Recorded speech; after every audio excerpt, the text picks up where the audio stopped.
La puerta de la sala de juntas se cerró a mi espalda. El sonido fue un clic seco, definitivo. Fuera, en el pasillo del piso 42, el mundo seguía girando. El sol de la tarde se reflejaba en los cristales de las otras 3 torres, creando un espejismo de poder y de éxito del que yo acababa de ser expulsado. En mi mano, la caja de cartón con mis cosas personales pesaba más por la humillación que por su contenido. Dentro había una foto de Sofía, un par de libros de estrategia financiera y una taza que decía «El mejor papá del mundo». Una mentira. El mejor papá del mundo no se deja despedir. Me habían convertido en el chivo expiatorio. El fondo de inversión había fracasado, tal y como yo había advertido en 3 informes distintos. Pero mi jefe, el que había ignorado mis advertencias, necesitaba una cabeza que ofrecer a la junta directiva. Y la mía era la más conveniente. Es una reestructuración, David. Lo siento, me había dicho, sin mirarme a los ojos. La frialdad de sus palabras era más hiriente que cualquier grito. Era la indiferencia del poder. Caminé hacia el ascensor, sintiendo las miradas de mis antiguos compañeros. Algunos con lástima, otros con un mal disimulado alivio de no haber sido ellos. No me despedí de nadie. ¿Qué podía decir? Mi identidad se había hecho añicos en menos de 10 minutos. Durante años había sido David, el analista brillante, el hombre que podía predecir los movimientos del mercado. Ahora no era nadie, peor que nadie. Era un fracasado y lo único en lo que podía pensar era en que tenía que recoger a Sofía de sus clases de piano en menos de 1 hora. El apartamento en el centro de Madrid, que antes me parecía un símbolo de mi éxito, ahora se sentía como una jaula dorada. Las paredes de diseño, los muebles minimalistas, todo gritaba un nivel de vida que ya no podía permitirme. Sobre la mesa del comedor, junto a un dibujo de Sofía de un castillo con 2 soles, había una pila de sobres. La mayoría los había ignorado. Uno, con el logo del banco, llevaba 2 semanas allí. Lo abrí con dedos temblorosos. La palabra ejecución hipotecaria saltó de la página, un golpe directo al estómago. Me senté en el sofá con la carta en la mano. El silencio de la casa era abrumador. Desde que su madre se fue, el silencio se había convertido en un enemigo al que combatía con la radio, la televisión, con llamadas de trabajo. Ahora, el trabajo ya no estaba. Y el silencio lo llenaba todo, denso y acusador. Miré la foto de Sofía en la estantería. Su sonrisa, con el hueco de un diente de leche recién caído, era mi única razón de ser.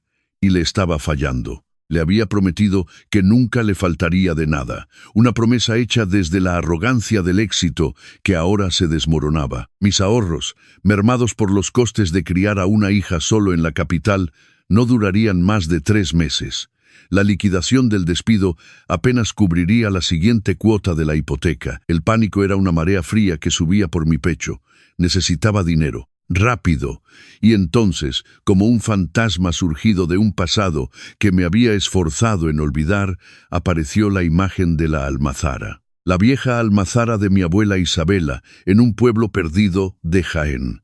Un edificio de piedra y tejas viejas, oliendo a aceite rancio y a polvo de siglos. Lo había heredado tras su muerte, pero nunca había querido saber nada de aquello. Para mí, representaba todo de lo que había huido. La vida rural, la falta de ambición, la tierra en las uñas. Yo era un hombre de ciudad, de números y algoritmos, no de olivos y cosechas, pero ahora esa ruina polvorienta era mi única opción, mi único activo vendible. Llamé al colegio para decir que Sofía no iría al día siguiente. Luego empecé a hacer una maleta, ropa cómoda, un par de libros para ella. Cuando Sofía llegó, correteando por el pasillo para enseñarme un nuevo dibujo, tuve que forzar una sonrisa. «Nos vamos de aventura, cariño», le dije, intentando que mi voz sonara alegre. «¿Recuerdas la casa de la abuela Isabela, en el campo?» Ella arrugó la nariz. «¿La que huele raro? ¿Por qué? Yo quiero ir al parque con mis amigas. Será solo por unos días. Veremos muchos árboles y animalitos. Será divertido». La mentira me supo a ceniza en la boca. No había nada divertido en nuestro futuro inmediato. Era un viaje hacia la desesperación, un intento de vender mi pasado para poder tener un futuro. Sofía no pareció muy convencida, pero asintió, confiaba en mí. Y esa confianza era un peso insoportable sobre mis hombros. El viaje hacia el sur fue tenso. Dejamos atrás las siluetas de las 4 torres de Madrid, mis antiguos dominios, y nos adentramos en la llanura de la Mancha. El paisaje, monótono y seco, parecía un reflejo de mi estado de ánimo. Sofía, aburrida en el asiento trasero, preguntaba cada 10 minutos si ya habíamos llegado. Intenté ponerle música, contarle historias, pero mi mente estaba en otra parte. Estaba calculando deudas, repasando la conversación de mi despido, imaginando la cara del agente inmobiliario cuando viera el estado de la almazara. Cuanto más nos adentrábamos en Andalucía, más cambiaba el paisaje.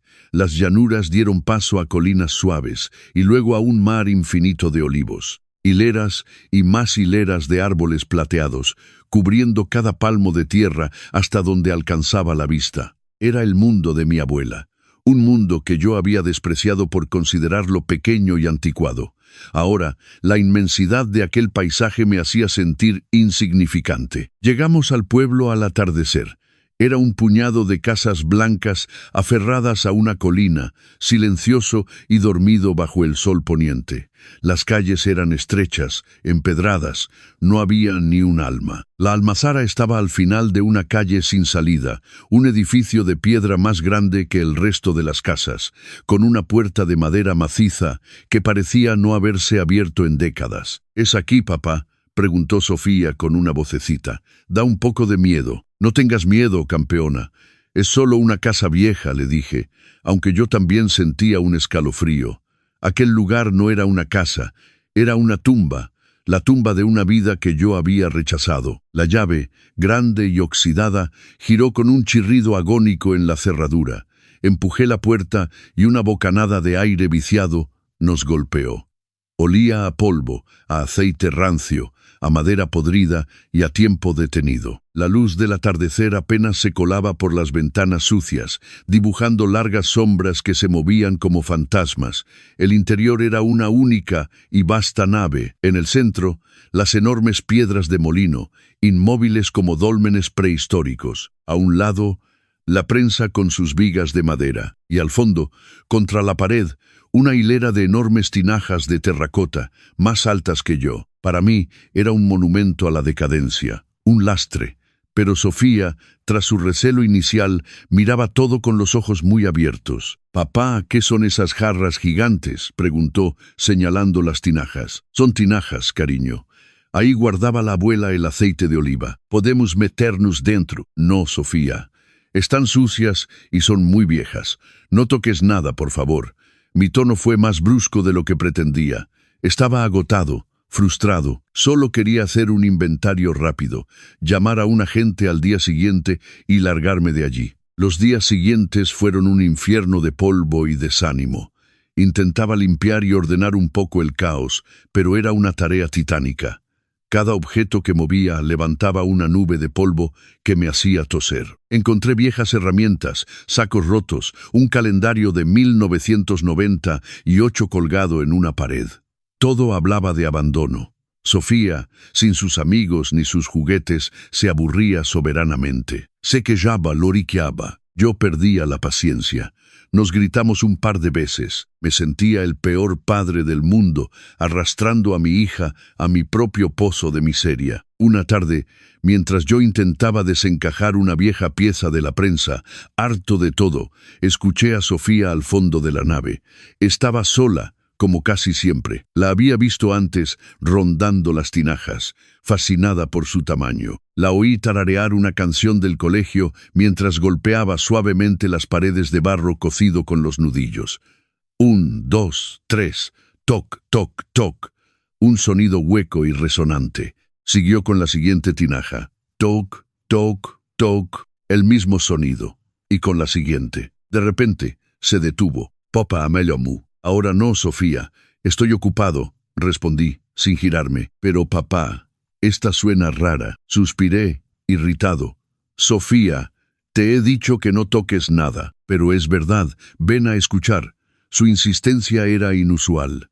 Dejé la herramienta con un golpe metálico y caminé hacia ella, preparándome para regañarla. Estaba de pie junto a la tercera tinaja, una pieza enorme, casi de 2 metros de altura, con una pátina de polvo y telarañas. «Mira», dijo. Golpeó la panza de la tinaja de al lado. Sonó un bom profundo y hueco. Luego golpeó la suya.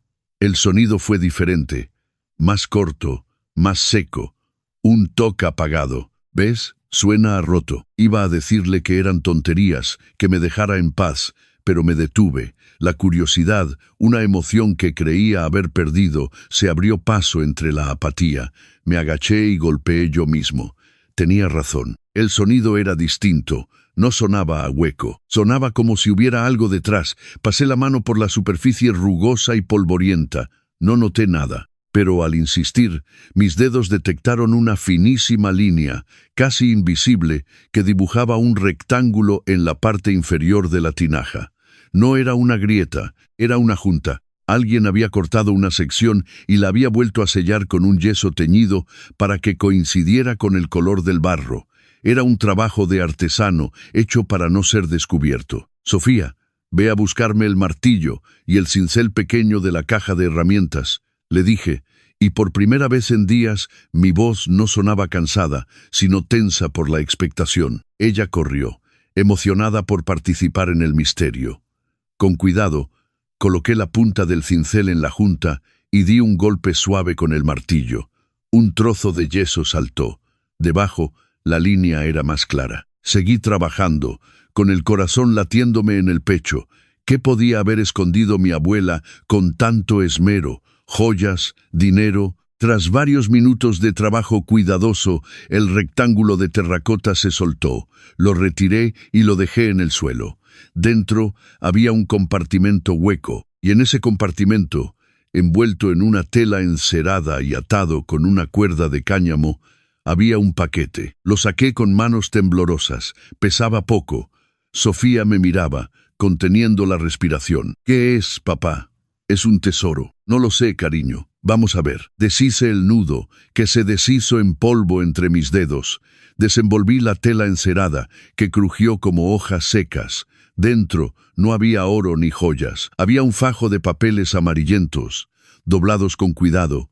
Eran documentos. En la parte superior del primer folio, escrito con una caligrafía elegante y desvaída, pude leer: «Escritura de propiedad». No entendía la mayoría de lo que leía. Era un lenguaje legal, arcaico, pero reconocí el nombre de mi bisabuelo y el de mi abuela Isabela. Era la escritura original de la finca y de la almazara. Parecía importante, pero no entendía por qué esconderlo de esa manera. Seguí pasando las páginas hasta que llegué a un anexo, un folio añadido posteriormente con una letra más apresurada. Estaba lleno de sellos y firmas, y en el encabezado ponía: «Concesión de derechos de agua». El texto hablaba de un manantial natural en los límites de la propiedad y otorgaba a mi familia el derecho exclusivo y a perpetuidad para su uso. No le di mayor importancia. Agua, en un pueblo lleno de pozos, no parecía un gran tesoro. Sin embargo, el esmero con que mi abuela lo había ocultado me decía que me estaba perdiendo algo. Aquella mujer, a la que yo recordaba como una simple campesina, era más compleja de lo que nunca había imaginado. Había guardado un secreto y me lo había dejado a mí. Al día siguiente, conduje hasta la capital de la provincia. Dejé a Sofía en un parque con la promesa de un helado y me dirigí al registro de la propiedad. Era un edificio antiguo, con techos altos y un olor a papel viejo que me recordó al de la almazara. Un funcionario de mediana edad, con gafas y un aire amable, me atendió. Se llamaba Javier.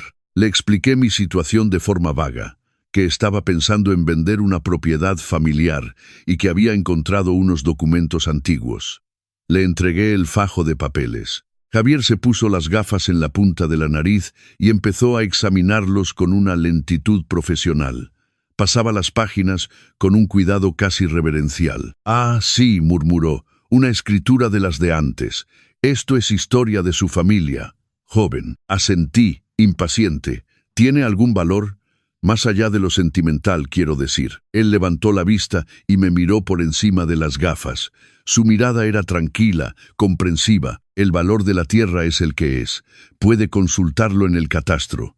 Pero esto, dijo, señalando el anexo, esto es otra cosa. Se inclinó sobre el papel. Los derechos de agua, de un manantial. Esto es muy poco común. Normalmente los derechos son para pozos o para una cuota del río. Pero un manantial con derechos exclusivos a perpetuidad. Su abuela, o quien consiguiera esto, fue muy lista. ¿Por qué?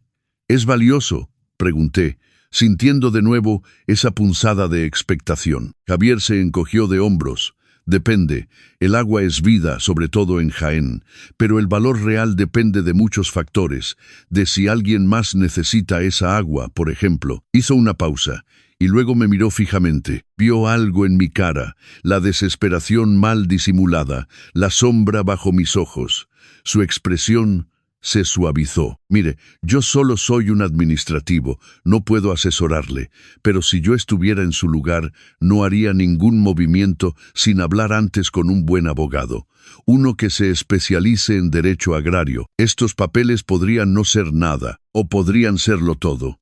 No se precipite. Me devolvió los documentos. Su consejo, dado con una empatía que no había encontrado en meses, se sintió como un ancla en medio de mi tormenta. Me dio el nombre de un par de despachos en Madrid, le di las gracias, sintiendo por primera vez en mucho tiempo un minúsculo brote de esperanza. Recogí a Sofía, le compré el helado más grande que encontré, y durante el viaje de vuelta a Madrid no pensé en mi despido ni en la hipoteca. Pensé en el sonido de la tinaja, en la tela encerada, y en las palabras de Javier, podrían serlo todo. Concerté una cita con el primer nombre de la lista que Javier me había dado, Mateo, un abogado cuyo despacho no estaba en las Torres de Cristal, sino en un edificio señorial cerca del Retiro. Le entregué los documentos y le conté toda la historia, desde mi despido hasta el descubrimiento en la almazara.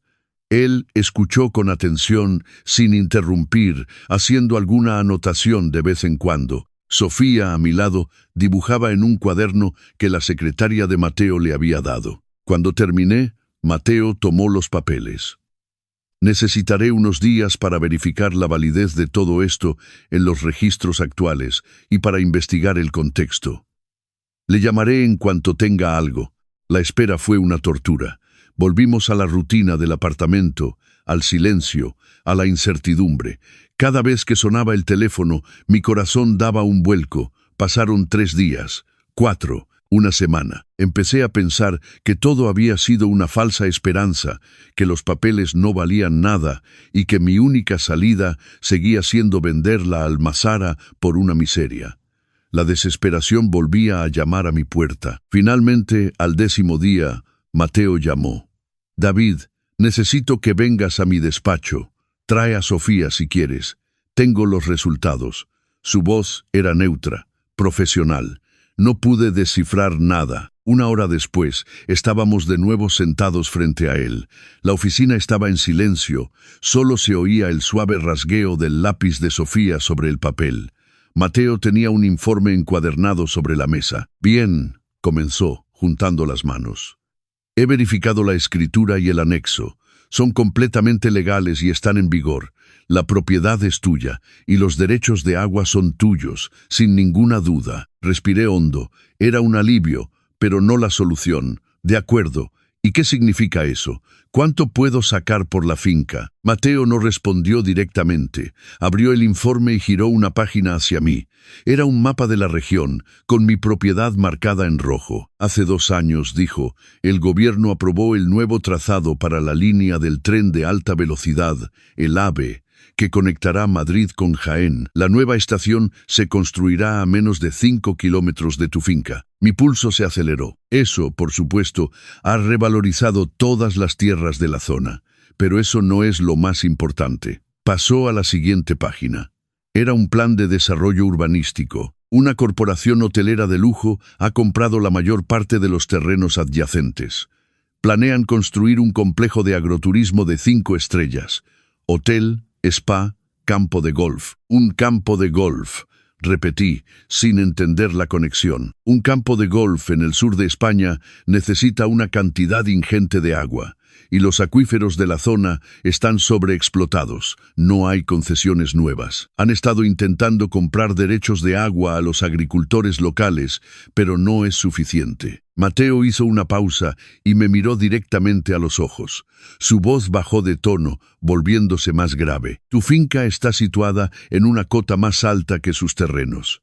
Y tu manantial, según los informes geológicos que he solicitado, tiene un caudal constante y de una pureza excepcional. Legalmente, tienes el control total de ese manantial. Sin tu agua, su proyecto de 200 millones de euros es inviable. El aire se volvió denso.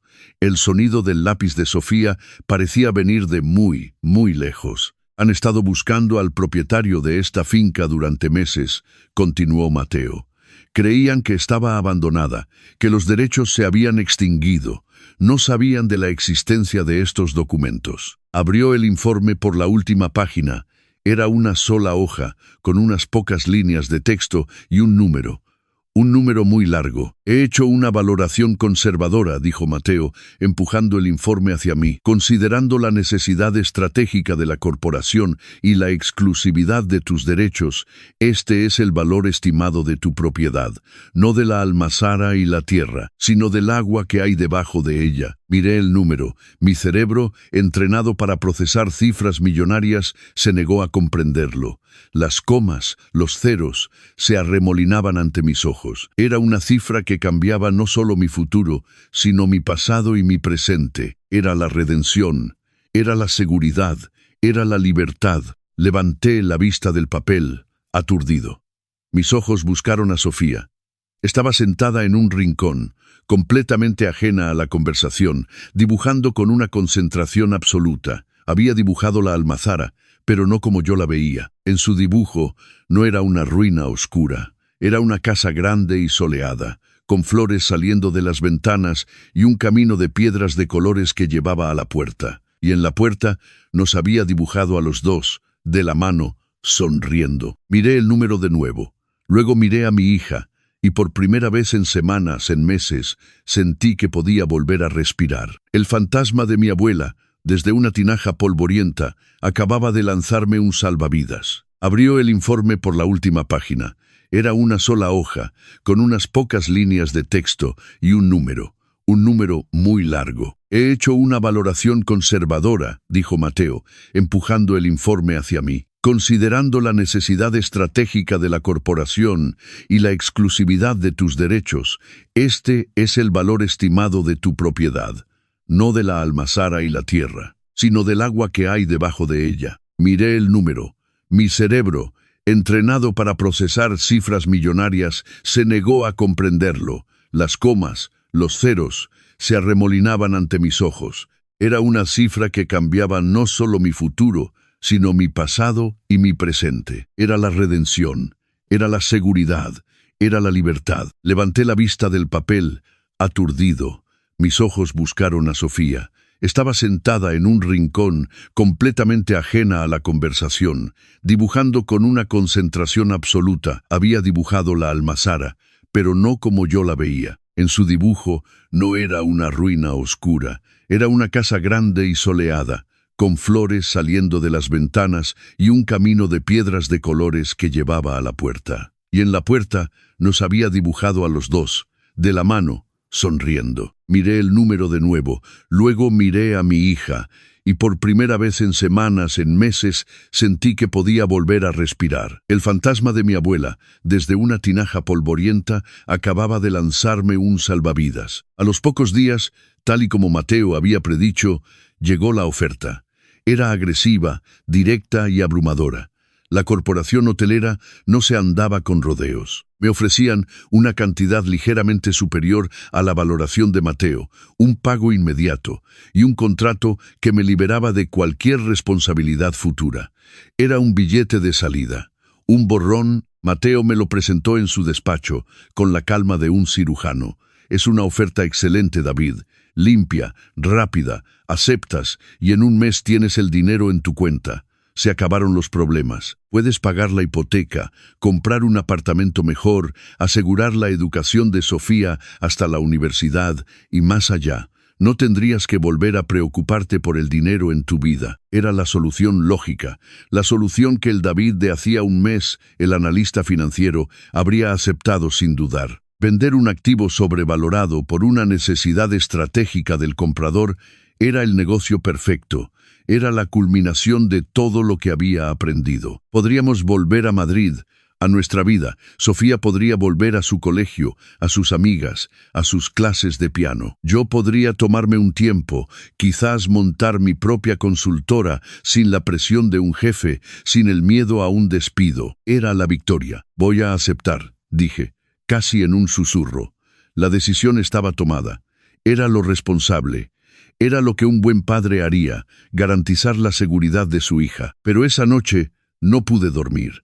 Di vueltas en la cama, con la cifra de la oferta bailando en mi cabeza. Me levanté y fui al salón. Sobre la mesa de centro estaba el cuaderno de dibujo de Sofía. Lo abrí y volví a mirar su dibujo de la almazara. La casa soleada, las flores, nosotros dos, sonriendo en la puerta. Ella no había dibujado un activo financiero, había dibujado un hogar que no existía, pero que ella había imaginado. Pensé en mi abuela Isabela. La recordaba vagamente de mis visitas de niño. Una mujer de piel curtida por el sol, de manos fuertes y de pocas palabras. Siempre olía a tierra y a aceite. Me contaba historias sobre los olivos. Decía que cada uno tenía su propia personalidad, que eran como parte de la familia. Hablaba de la tierra no como una propiedad, sino como un alma. El alma de la familia. Yo nunca lo había entendido. Para mí, era solo un trozo de secano en mitad de la nada. ¿Por qué había escondido los papeles con tanto cuidado? No era para que yo me hiciera rico. Si hubiera querido eso, los habría guardado en una caja de seguridad en un banco, con una nota clara. No, los escondió en el corazón de la almazara, en una tinaja, como si quisiera que solo alguien que se tomara el tiempo de conocer el lugar pudiera encontrarlos. Era una prueba, un mensaje. Me asomé a la habitación de Sofía. Dormía plácidamente, abrazada a un oso de peluche. ¿Qué lección quería enseñarle? Que ante la primera dificultad, la solución es vender tu herencia y coger el dinero, que el valor de las cosas se mide solo en euros. ¿O quería enseñarle algo más? Algo sobre las raíces, sobre construir, sobre crear algo con tus propias manos, algo sobre el valor del legado, más allá de la riqueza. A la mañana siguiente llamé a Mateo. No voy a aceptar la oferta, le dije, antes de que pudiera saludarme. Hubo un silencio al otro lado de la línea. ¿Estás seguro, David? Es una oportunidad única. Estoy seguro, pero tengo una contrapropuesta, no para ellos, para nosotros. Nos reunimos esa misma tarde. Le expliqué mi idea, que había ido tomando forma durante la noche. No quiero venderlo todo, le dije. Quiero que negocies con ellos. No necesitan toda la finca para su campo de golf. Necesitan una franja de terreno y, sobre todo, necesitan un acuerdo para el uso del agua. Venderemos la parte de la tierra que no tiene los olivos centenarios, la que está más cerca de su proyecto, y les cederemos una parte de los derechos de agua, no la exclusividad, lo suficiente para su campo de golf, pero asegurándonos de que el manantial siga nutriendo nuestra tierra. Mateo me miraba, calculando. Es una negociación mucho más compleja, David.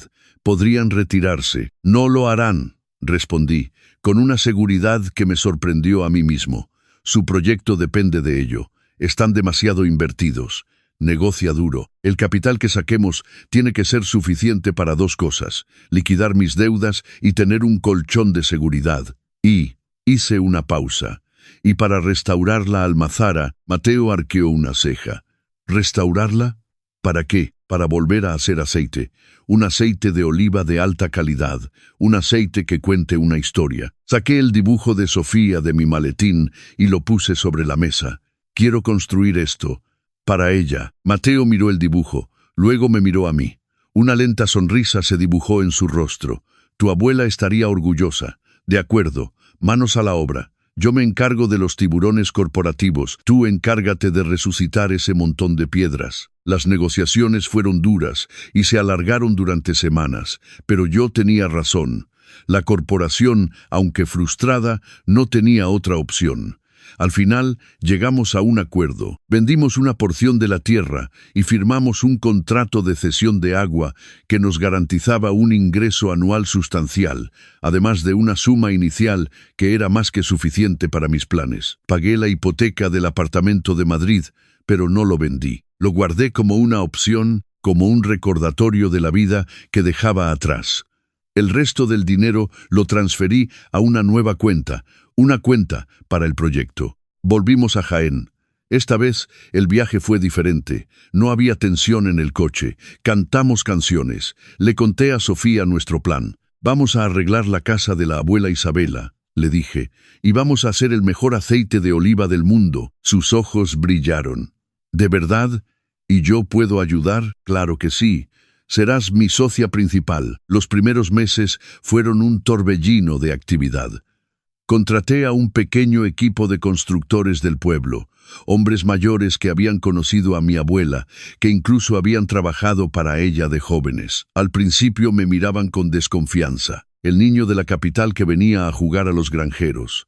Pero cuando me vieron remangarme, cargar sacos de escombro, mancharme de cemento y escuchar sus consejos con respeto, su actitud cambió. La almazara empezó a transformarse.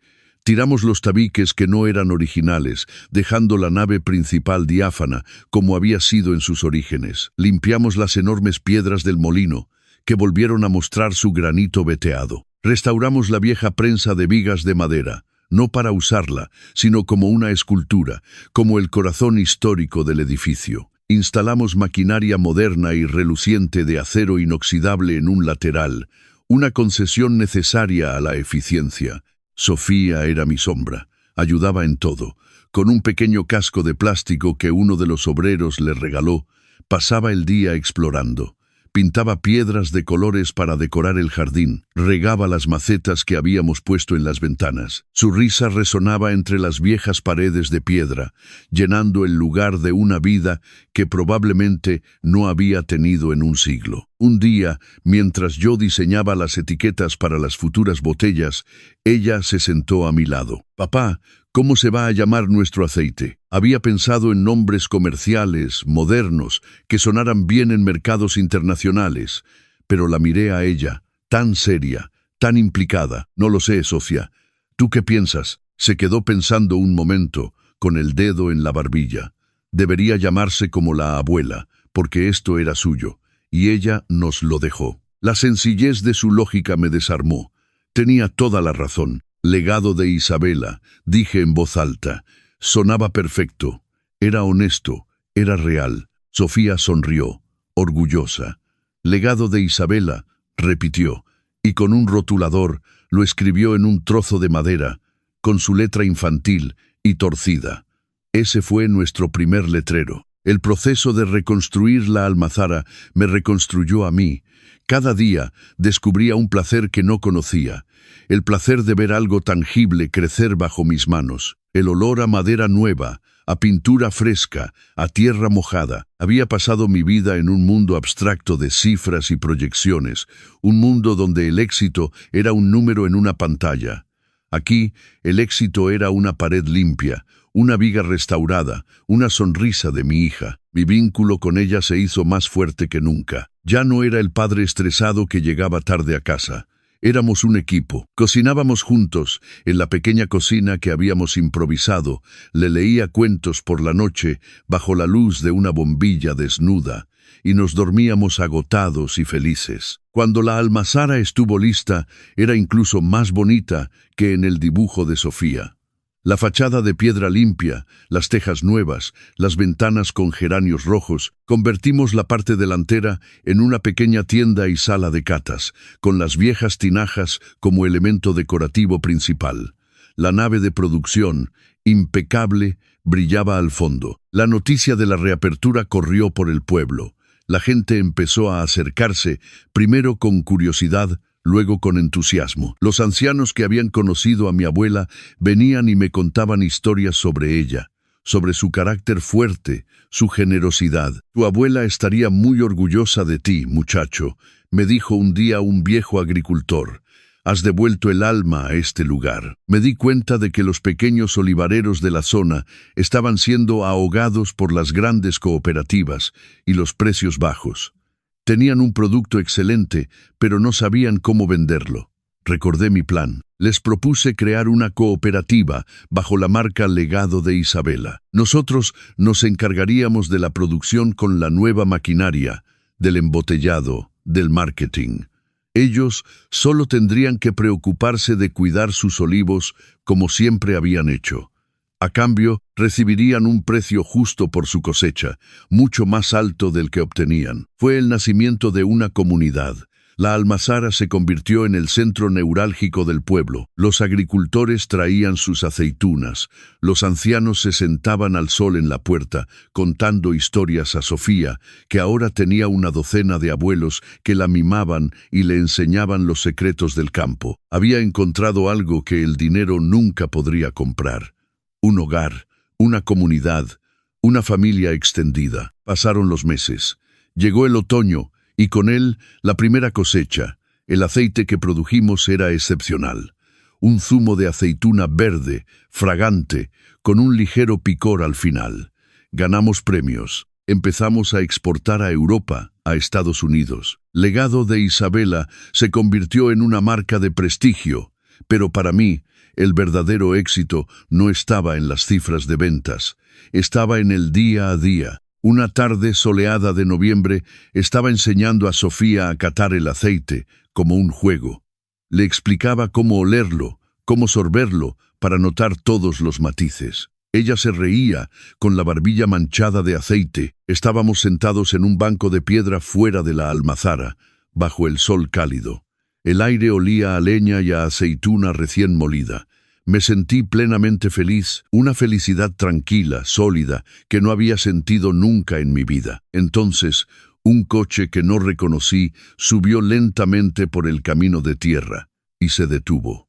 Del coche se bajó un hombre de mi edad, vestido con un traje arrugado. Abrió la puerta trasera y ayudó a bajar a un niño pequeño, de unos 5 años. El hombre tenía la misma mirada perdida que yo había tenido meses atrás, la mirada del que ha sido golpeado por la vida y no sabe cómo levantarse. Se acercó a nosotros, dubitativo. «Perdone», dijo, con la voz cansada. «He visto la luz y no sé muy bien a qué he venido. Me acaban de despedir. En la ciudad tenía un buen trabajo, o eso creía. Y ahora no sé qué hacer, no sé a dónde ir». Miró a su hijo, que se aferraba a su pierna. Asustado, lo miré. Vi en él mi propio reflejo. El hombre de la caja de cartón en el pasillo del rascacielos. El padre aterrorizado por no poder proteger a su hijo. Vi mi propia desesperación, mi propio pánico. Luego miré a Sofía. Estaba de pie a mi lado, sonriendo, segura, radiante de felicidad. Su mano buscó la mía y la apretó. En su mirada no había miedo, solo la confianza absoluta de quien se sabe en casa. Me volví hacia el hombre. La respuesta surgió de mis labios de forma natural, sin pensarlo. «La cosecha está empezando», le dije. Mi voz era tranquila, cálida. «Es un trabajo duro, pero el aire es limpio, y mi hija nunca ha sido más feliz. Me vendría bien otra mano». El hombre me miró, sin comprender del todo. Le estaba ofreciendo un trabajo, sí, pero era algo más. Le estaba ofreciendo una oportunidad, un respiro, un lugar donde empezar de nuevo. Mientras él asentía lentamente, con lágrimas asomando a sus ojos, lo entendí todo. Comprendí el verdadero legado de mi abuela. No era la tierra, no era el dinero escondido en una tinaja. Su legado era el coraje de plantar una semilla, sabiendo que no verías el árbol crecer, pero confiando en que daría sombra y fruto a la siguiente generación. Y yo, sin darme cuenta, había aprendido a hacer lo mismo.